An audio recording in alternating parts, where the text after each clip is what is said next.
සැමියාට හොරෙන් බිරිඳ සංවින්දනය යෙදෙන්නේ ඇයි? අද මම කතා කරන්නේ ගොඩක් දෙනෙක් කතා කරන්න බය හැබැයි විවාහ ජීවිතයේ ලොකු කුතුහලයක් ඇති කරන මාතෘකාවක් ගැන. සමහර පිරිමින්ට තියෙන ප්‍රශ්නයක් තමයි ඇයි තමන්ගේ බිරිඳ සංවින්දනය යෙදෙන්නේ කියන එක. ඒ කියන්නේ පිරිමියා හිතනවා එයාට මාව මන්දිද නැත්නම් වෙන ප්‍රශ්නයක්ද කියලා. ඉතින් ඇත්තටම මේකට තියෙන්නේ හාත්පසින්ම ඊට වඩා වෙනස් විද්‍යාත්මක හේතු කිහිපයක්. ඉතින් අද මම කරුණු පහක් විදිහට මේ පිළිබඳව ඔයාලත් එක්ක කතා කරන්න හිතුවා. ඉතින් වීඩියෝ එකට යන්න කලින් ඔයාලා තාමත් මම subscribe නොකරනම් වීඩියෝ එක බලන්නේ මම ආදරෙන් ඉල්ලනවා subscribe කරලා channel එකත් එක්ක එකතු වෙන්න කියලා. අංක 1 තමයි පිරිමි සහ ගැහැණු තෘප්තියේ කාල පරතරය. ඉතින් අපි මුලින්ම බලමු මේකේ විද්‍යාත්මක පැත්ත. පිරිමි කෙනෙකුට උපරිම තෘප්තියකට යන්න ගත වෙන්නේ විනාඩි 5ක් හෝ 10ක් වගේ තාමත් කෙටි කාලයක් වගේ වෙන්න පුළුවන්. හැබැයි කාන්තාවක් ඒ තත්වයකට එන්න විනාඩි 20ක් හෝ ඊට වඩා වැඩි වෙලාවක් සහ ඊටාම සියුම් උත්තේජනයක් අත්‍යවශ්‍ය වෙනවා. ගොඩක් වෙලාවට සාමාන්‍ය එක්වීමකදී සැමියා තෘප්තිමත් වුණාටත් පස්සේ බිරිඳ තවමත් ඉන්නේ ඒ ගමන අතරමඟ.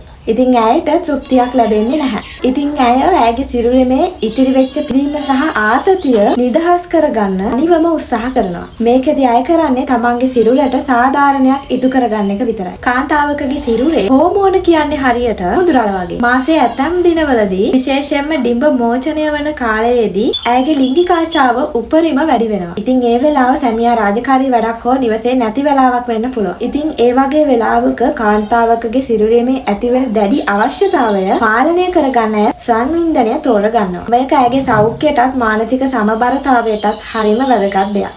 ඉතින් ගොඩාක් බිරින්දෑවරුන්ට ගොඩාක් ලොකු වැඩ කන්දරාවක් තියෙනවා. ඉතින් උදේ ඉඳන් රෑ වෙනකන් උයන පිහන වැඩ, දරුවන්ගේ වැඩ, ගෙදර දොරේ වැඩ, ඒ වගේම රස්සාවේ වැඩ මේ හැම එකක් එක්කම ඇය ඉන්නේ හරිම පීඩනයකින්. ඉතින් මේ සංවින්දනයේදී ඇගේ මොළයෙන් ඩොපමයින් සහ ඔක්සිටොසින් හෝමෝන දහස් වීමක් වෙනවා.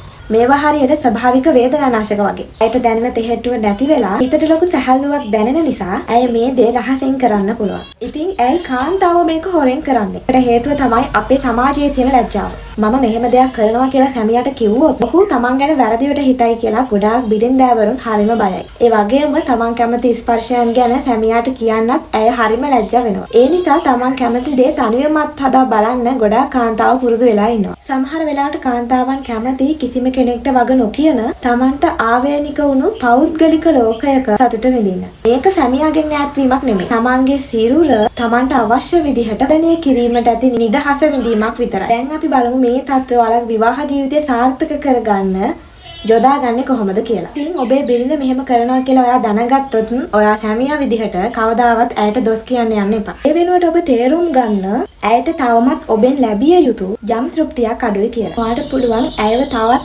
ආදරෙන් වැළඳ ගන්න. ඒ වගේම එයා කැමති ස්පර්ශයන් ගැන ඔයා විවෘතව කතා කරන්න. ඉතින් බිරින්දෑවරුන්ට කියන්න තියෙන මේ සංවින්දනය කියන එක වරදක් නෙවෙයි. හැබැයි ඒ හරහා ඔයා ඉගෙන ගන්න දේවල් ඔබ කැමති දේවල් ඔයාගේ සැමියාටත් කියලා දෙන්න. එතකොට දෙන්නටම එකතු වෙලා ඒ සතුට නිදහසෙන් විඳින්න පුළුවන්. ඉතින් සංසර්ගයට කලින් ඇය වැඩි වෙලාවක් සිප ගන්න, ස්පර්ශ කරන්න ඇය සූදානම් වෙනකන් ඉවසන්න. එතකොට ඇයට රහසින් තෘප්තිය සොයාගෙන යන්න අවශ්‍ය වෙන්නේ නැහැ. ඉතින් අද වීඩියෝ එකෙන් අපි කතා කරේ මේ බිරින්දෑවරුන් තමන්ගේ සැමියන්ට හොරෙන් ඇයි සංවින්දනය යෙදෙන්නේ කියලා.